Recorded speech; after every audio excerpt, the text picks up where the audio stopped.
G'day, how you doing? Adam Williams here from Easy Way Photography. In this tutorial, we're going to take a step-by-step look at finishing and preparing our images for printing. Okay?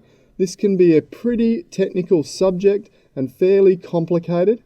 However, what I have done is combined a whole series of different techniques that I know work very well, and I've combined them together into a very simple finish for print workflow. And that's the workflow I'm going to step you through today. So let's go ahead and open up a file. Okay, and here I have one of my layer files, and you can see over on the right hand bottom corner here, I have a whole series of layers. And at some stage I will be going step by step through a whole bunch of my images and showing you the exact techniques that make up all of these layers and result in the end product that you see here. Now for the time being, let's just jump back and have a quick look at what the raw file looks like here. So if I hold down the Alt key or the Option key and click on the icon next to the bottom layer, you can see there is the raw file.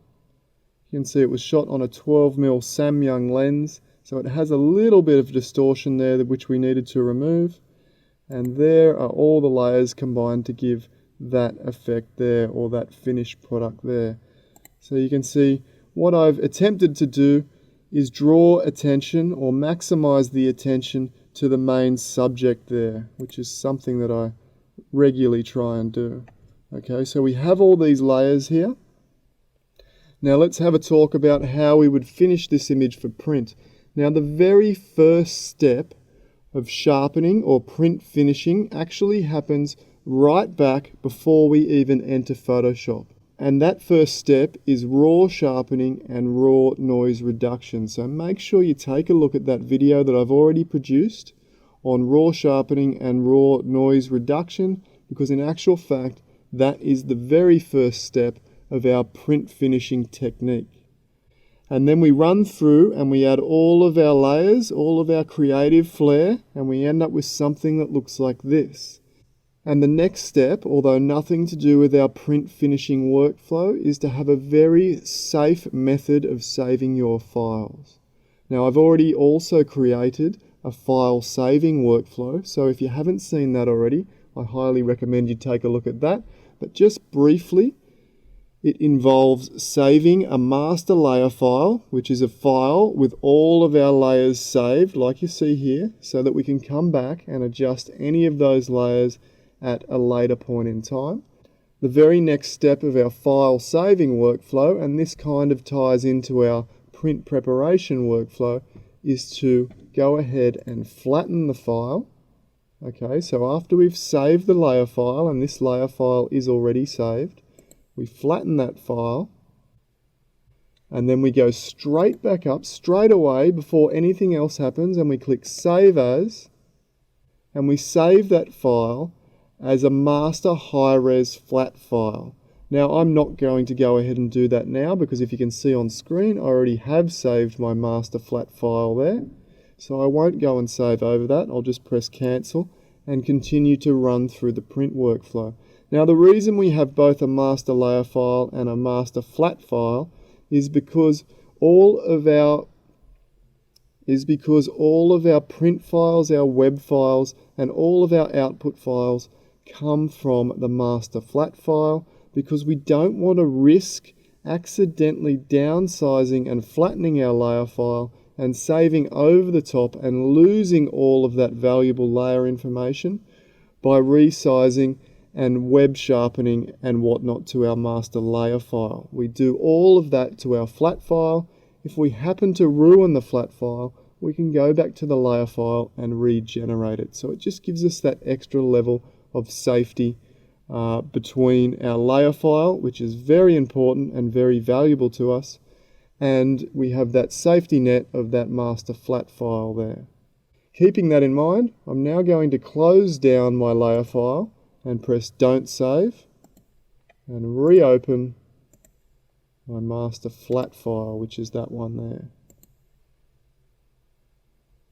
Okay, so it should be very similar obviously to the master layer file in appearance, However, you can see on the right hand side here we only have the background layer, and this is the starting file for all of our output files, as I said, whether that be for web or print or any other medium that we might have. Okay, so we only use our flat file for our output files. Okay, so that would be step one of our print finishing process, is to save your layer file and then save your master flat file. Okay, so we've done that. Here we are here.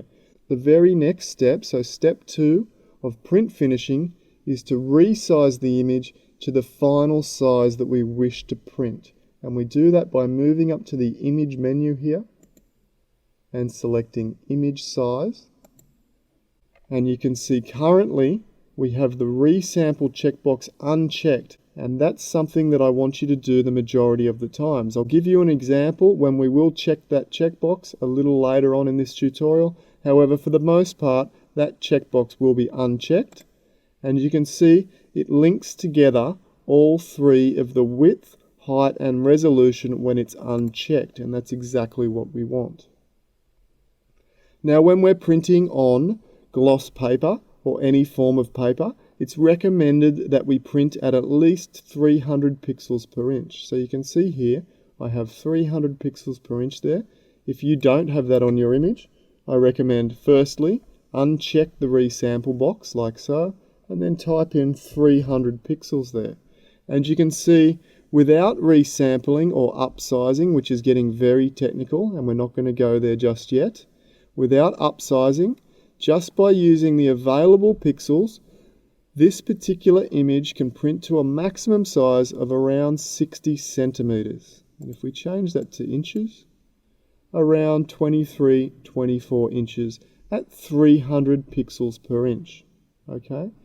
Now the minimum I would ever print a print on paper, the absolute minimum I would ever go to would be 200 pixels per inch. Okay. So you can see at 200 pixels per inch, we can stretch out to 35 inches with this particular image, or if we move to centimeters, we get 90 centimeters, almost a meter. So it's a pretty large print.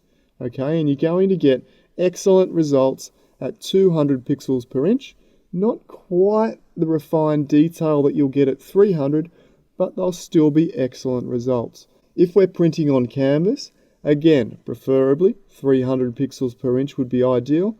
However, with the coarse grain of the canvas, you can print and get good results as low as even 100 pixels per inch. Okay, so you can see almost 2 meters, 1 meter and 80 centimeters at 100 pixels per inch. Now, for some people, that resolution might be too much of a stretch. It comes down to your own eye. It's a bit of a rule of thumb. So on canvas, minimum resolution of 100 pixels per inch, I would suggest. And on paper, a minimum resolution of 200 pixels per inch. But at the same time, I always recommend going to that 300 pixels per inch if and whenever possible. Okay, so for example, let's say that we wanted to print the maximum size at 300 pixels per inch. You can see that's around 60 centimeters. And in actual fact, if we wanted to round that to 60 centimeters, you can see that the resolution will change to around 297 pixels per inch, which is perfectly okay. Now, if you wanted to downsize, okay, so let's, for example, some of my competition prints end up around 26 centimeters. Oops, just remove that. 26 centimeters there, and you can see the resolution is almost 700 pixels per inch. Now, this is an example of when I would click the resample button here. There you go. Okay, and then I would type in 300 pixels per inch, and that will give me the best quality print at 26 centimeters there. Perfect for my competition prints. Now, I'm not going to run through upsizing right now because that is a whole different kettle of fish, and that's another tutorial for a later date. So the next element we need to look at when we are downsizing and resampling. Now keep in mind we're only going to resample for the time being when we are downsizing. For the rest of the time, we're just going to leave that resample unchecked and work with the resolution and the width and height that we have here. Okay, but when we are downsizing considerably, resample, 26 centimeters. The next thing we need to look at is this drop menu here, where we have all of the options on how Photoshop is going to resample, and the best option is bicubic smooth gradients here, okay? That is the absolute best option, so click on that for when you're downsizing, and click OK. Now the next thing we need to do is hold down Command or Control and press the plus key until we reach 50%. Okay?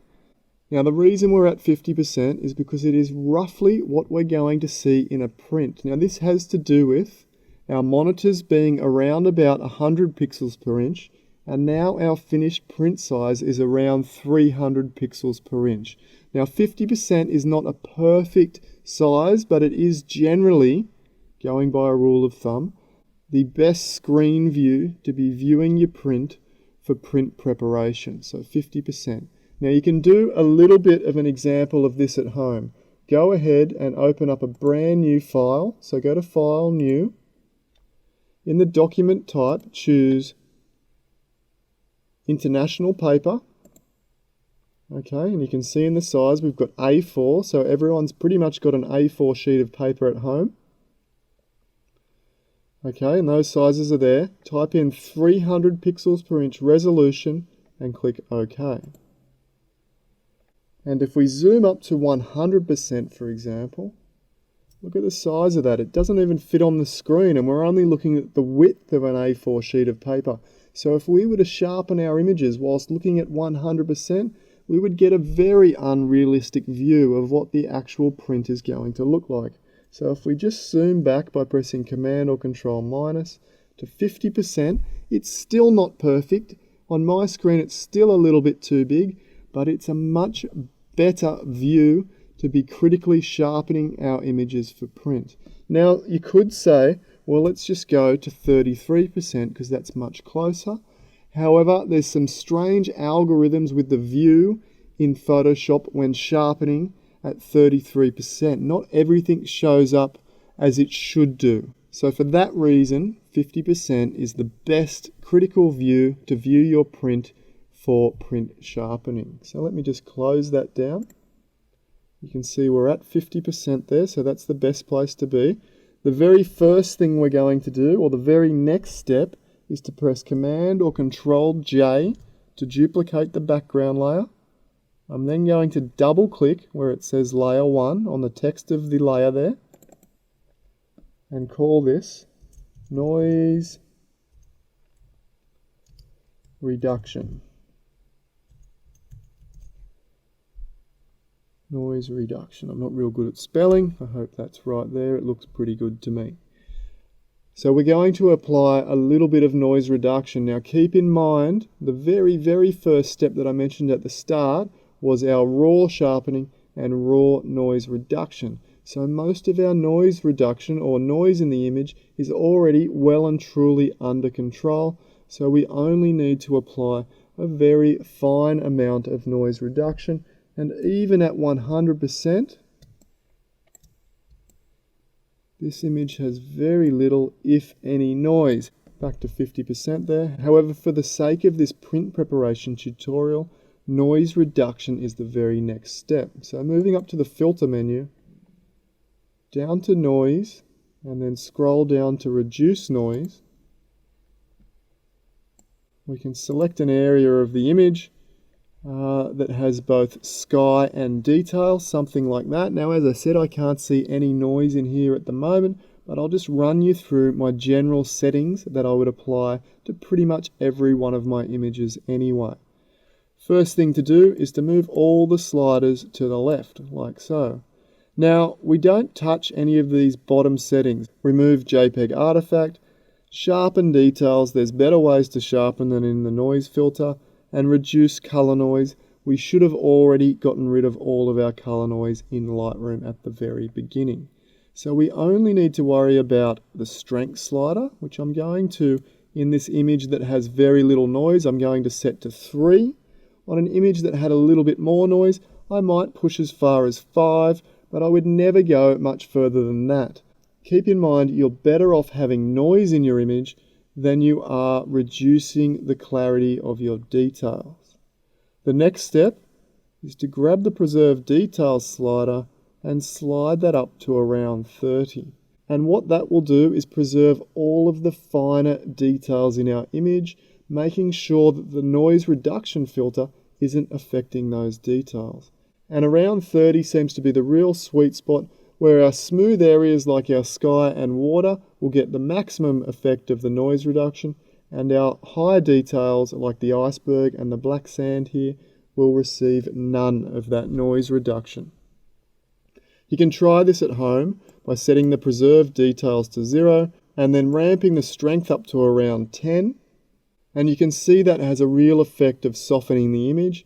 However, if we go ahead and place Preserve Details around 30, even with the strength slider all the way up at 10, as I toggle that preview on and off, there is only minimal effect in those detail areas. Okay, so with that strength all the way down at 3, and let's just push that up to around 35 because we really don't have much noise, even 40 in this case. We are going to get no visual effect to our details as we toggle that on and off. So let's click OK. Our next step is to apply two different styles of sharpening. One, the high pass sharpening filter, which will tend to affect the slightly broader details, the slightly larger details in the image. And then we're going to apply an unsharp mask sharpening, which is going to sharpen the very fine details. So this way we mesh those two together, we combine those two different sharpening techniques to sharpen both the broader and the finer details, and we get a really beautiful, sharp, print-ready image. Okay, so let's take a look at the high pass sharpening first. And you could even turn some of these steps into an action to speed this process up. But let's just run through them manually so you get an idea of how they work. So the very next step is to press Command or Control J again and duplicate that noise reduction layer. You can now see I have noise reduction copy. Double click on that text and we'll call this high pass sharpening. Okay, high pass will do. The next step in our high pass sharpening is to change the blend mode from normal. You can see normal just above the layer stack here. Click on that drop menu and choose overlay. Okay, and you can see we get a pretty wild contrasty image there. That's okay. We then move up to the filter menu, scroll down to other and choose high pass. And you can see that contrasty effect has gone away. And we now have the sharpening effect taking hold. Now again, a little bit of a rule of thumb, somewhere between 1 and 2 pixels on the radius slider here seems to be about the sweet spot for what we want. Okay, so you'll get a bit of an idea. Now keep in mind, we're doing two different styles of sharpening, so you can push them both relatively hard. Okay, so in this case, let's go ahead and take a look at what 2 pixels look like. Now unfortunately we can't hit the preview just yet, so it's just a case of taking a look at what 1 pixel looks like and then changing that to 2,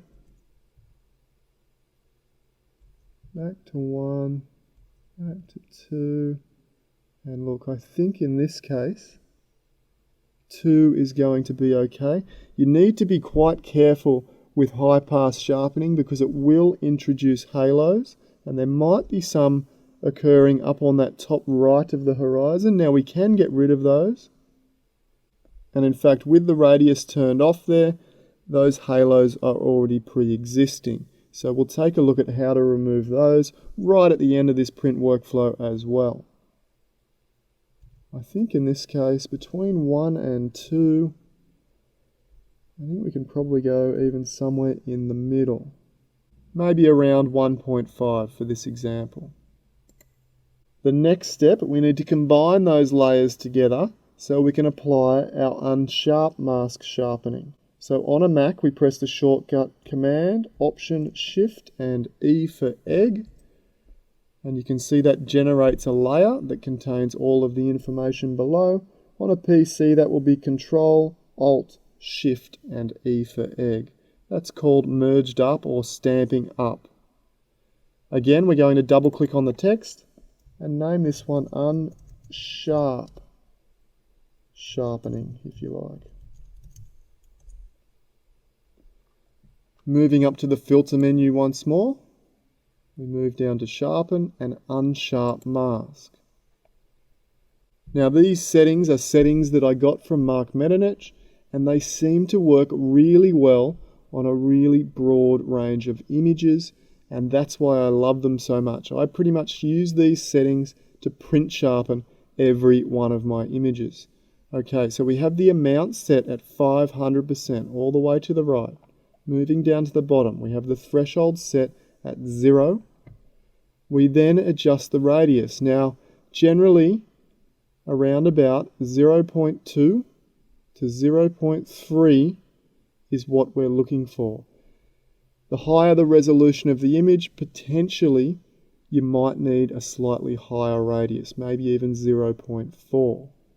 Okay, now at 50% view here, you won't see much on the preview, but once we apply 0.2, you'll see a little bit more when we toggle the layer on and off. Now I think from experience, maybe we'll push to 0.3 in the unsharp masking. Let's click OK. Okay, now as we turn that on and off, you can see the image is getting super sharp and almost crunchy.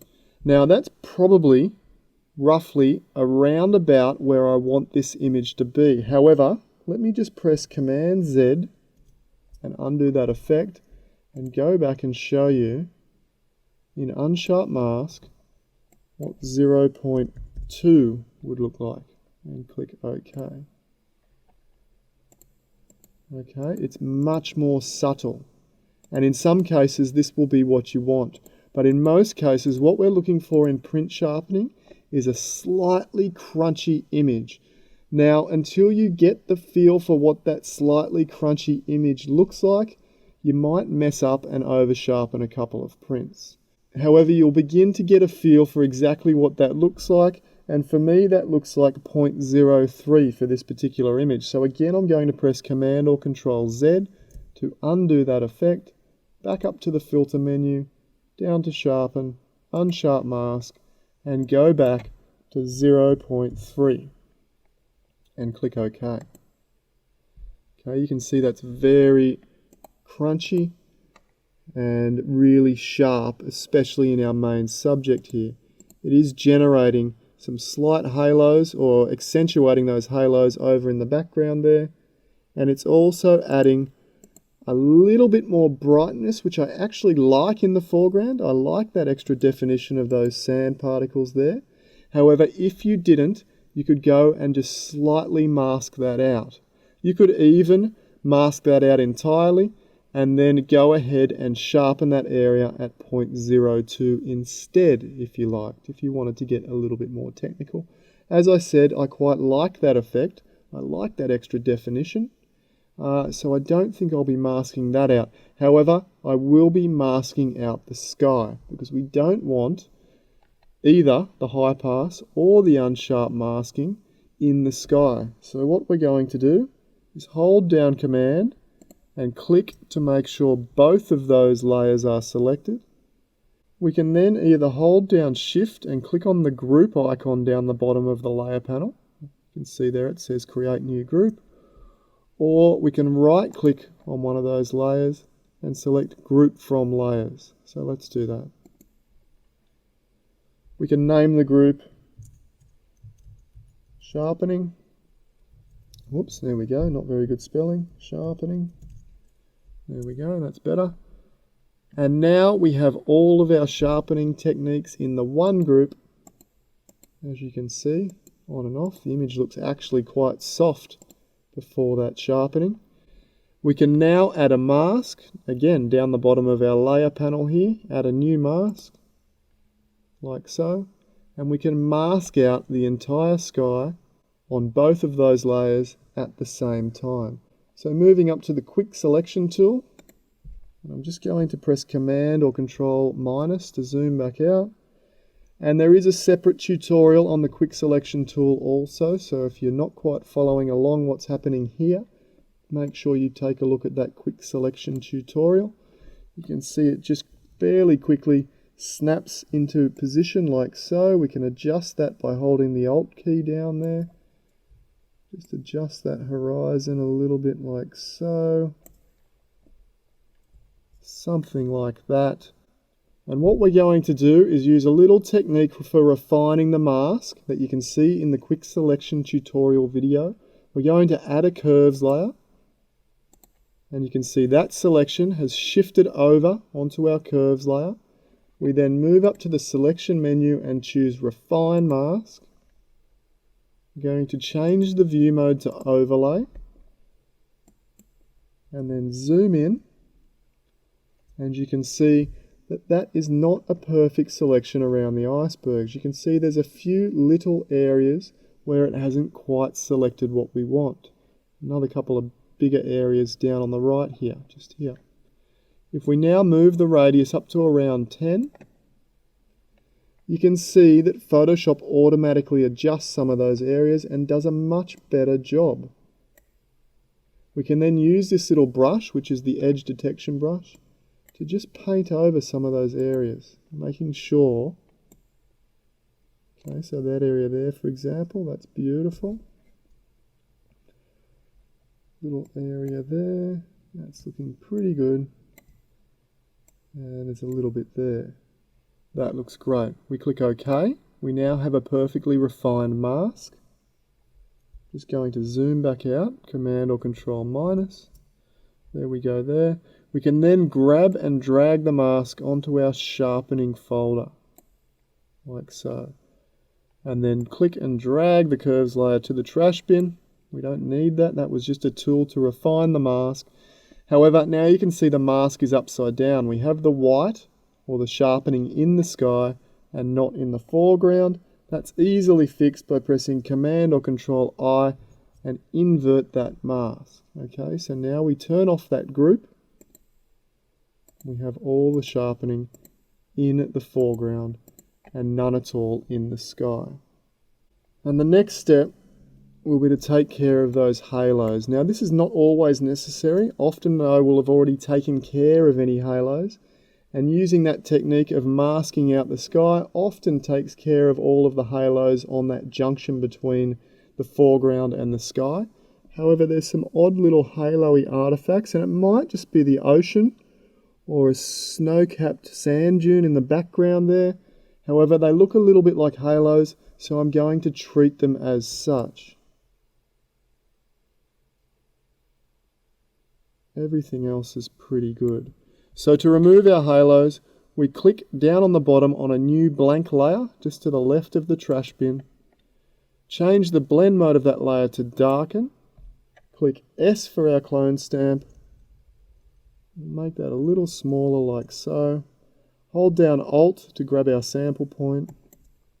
And then just click and drag along that area like so.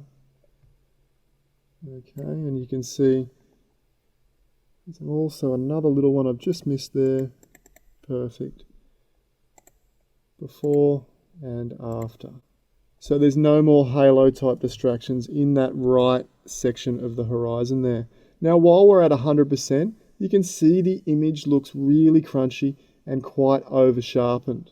Okay, it looks pretty ugly in fact. However, keep in mind 50% is much more accurate to what we're actually going to see in print. Okay, so if we were to do our sharpening at 100%, we probably wouldn't push that hard because it looks pretty ugly and we would think that we're going to get a well and truly over sharpened print. However, you can see at 50% we have a really nice effect happening there, a really nice sharpening effect. Just zooming back out to fit the screen there. We move on to our very last step. and it's one that's quite surprising. We're going to add noise into our final finished print. Add some digital noise. So why do we go ahead and add noise when we spend so much effort trying to remove noise in the first place? Well, in actual fact, I don't spend a lot of effort removing noise because I'm not overly concerned with noise. I'd much rather have all my high details in the image at the expense of a little bit of noise, because noise actually prints up quite nicely. Now we add a little bit of noise. Number one, the short story is because it looks beautiful in a print. We're not going to add very much noise. In fact, you won't even really be able to see it when we toggle the layer on and off. But just that little bit of noise will help any existing noise smooth out and kind of incorporate into the image a little bit better, because digital noise from our cameras tends to be a little bit chunky and clunky, whereas digital noise from Photoshop tends to be much finer and smoother. So it helps to smooth out and give a nice creamy finish to any areas that might have a little bit of noise. Adding noise will also help one of the major digital nasties, which is banding throughout our smooth gradients. Now you won't often get banding, but if you do, adding noise is certainly going to help that, especially when you're printing that file. So let's go ahead and take the next step, and that is to add noise. First of all, we need to stamp up all the information from those layers below. So Command Option Shift E or Control Alt Shift E on a PC. We can double click on the text and call this Add Noise. We move up to the filter menu, down to noise, and add noise. The settings I usually have on here, distribution, I like to set to Gaussian, which is kind of a random noise, and then definitely have it set to monochromatic, so black and white noise, as opposed to throwing a bunch of little tiny skittles across your image, so little tiny colored noise all over your image. Monochromatic noise is the one that we're looking for. Now generally, I will zoom into 100% here for this example, because otherwise we won't be able to see it at all. Now, in a larger resolution file, you might be able to push up to around 2 or 3% noise. And if you have a particularly noisy file, even push up a little further, 5 or 6%. Again, with experience, you'll begin to get a feel for how much noise you should be putting in each image. Now, with this relatively small image, 26 centimeters, probably around 1 or 2% noise is going to be suitable. I toggle that on and off. I can hardly see that on my screen at home, so I really doubt that you guys are seeing any impact whatsoever. I'll raise it up to 2, and you might be able to see in the darker clouds up here the effect of 2. Okay, off and then back on. Okay, now I can see that quite well now. So in my opinion, that's too much. We want it to be just visible, but not noticeable. Okay, so that's a little bit too much. So let's go to 1.5.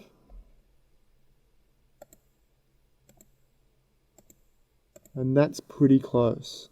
Just visible, but not noticeable. So for this example, around 1.5. For the smaller resolution images, around 1 to 2%. Higher resolution, maybe 1 to 3% would be suitable. If you have a bunch of banding, a little bit more, and if you have a whole lot of noise that you're having trouble getting rid of without affecting your details, just leave it in there to some degree and add a little bit more noise here. Click OK. And now we're getting close to being finished. The next step in my print workflow would generally be to go and save my sharpening or my print workflow layers, okay? Just in case, once I've printed this file and it's too sharp or not sharp enough, I can actually come back. I would actually have to delete the add noise layer, but that's okay. And then I can adjust this sharpening layer either by just lowering the opacity, you can see like so, or potentially opening up and maybe adding a little bit more unsharp mask to the unsharp mask layer here, just by going back to the filter menu and adding a small amount of unsharp mask to that particular layer there would increase the sharpening. So let me just turn back on that add noise layer because I'm quite happy where this image is at the moment. And then, as I said, I would save my print preparation layer file just in case I wanted to adjust that later. I would have that reference point. I would then go to the layer menu and flatten. Okay, so now we're getting close to our print file. The next step is to move up to the edit menu and down to convert profile, and just make sure that our profile space, our source space here, is in Profile Adobe RGB 1998. Now again, this is the recommended space that I recommend for all of our editing, okay? So if for any reason you're not in Adobe RGB 1998, you might need to ask the question why that isn't the case. And if you know the answer to that, then that's perfectly fine. And if you don't know the answer, then maybe Adobe RGB 1998 is the space for you. Now you can see I'm already in that source space. However, if I wasn't, in the destination space drop menu, I would select Adobe 1998 from that menu. I don't need to do that, so I'll just press cancel. The next and the final stage before we save this file and send it to our printer, often our printers want the file in 8-bit. Now, although I highly recommend that we process all of our images in 16-bit because it is the highest quality form of processing, we can go ahead and change our image from 16-bit to 8-bit for printing. And this is generally what the majority of Pro printers are asking for. So if we move up to the image menu, down to mode, we can select 8 bits per channel. And then the very last step is move up to the file menu and we go to save as. And you can see I have all my other variations here. Iceberg Beach flat. I'm going to change this to Iceberg Beach 26 centimeters, 300 dpi print file. Okay, so that's a rather long name. You don't need to include all of that information, but it just helps. If I need to print another 26 centimeter print file, I can come straight to this image and send it off to the printer. The very last step is we save that as a TIFF file and click save and OK. And that's all there is to it. Although the tutorial was quite long, I think you'll agree that the techniques themselves are actually quite simple, or at least I hope that's the case. One more quick word before we wrap this up. If you're doing a really large print, say around a meter, it's going to cost you a little bit of money to do so. I recommend printing out a small test strip of a critical area of the print. So maybe if I was going to get this image of mine printed at around about a meter, I might choose a small critical area, maybe a section like that shows an area of the soft sky, an area of the black sand, and an area of the iceberg. So that area inside, I might also choose to crop in like so, and crop that image to there and save that as a proof file. Okay, so you would get that one printed first, maybe on a couple of different papers, see which you like, make sure your critical sharpening is absolutely perfect. Once everything is perfect, then go ahead and print the big file for real. Okay, so that can save you a little bit of money that way as well. Okay, so once again, I hope you found that tutorial relatively straightforward. It can be quite a complicated science, but I've hopefully managed to break it down to some fairly simple techniques. Thank you once again for watching along, and I look forward to seeing you at the next tutorial. Bye for now.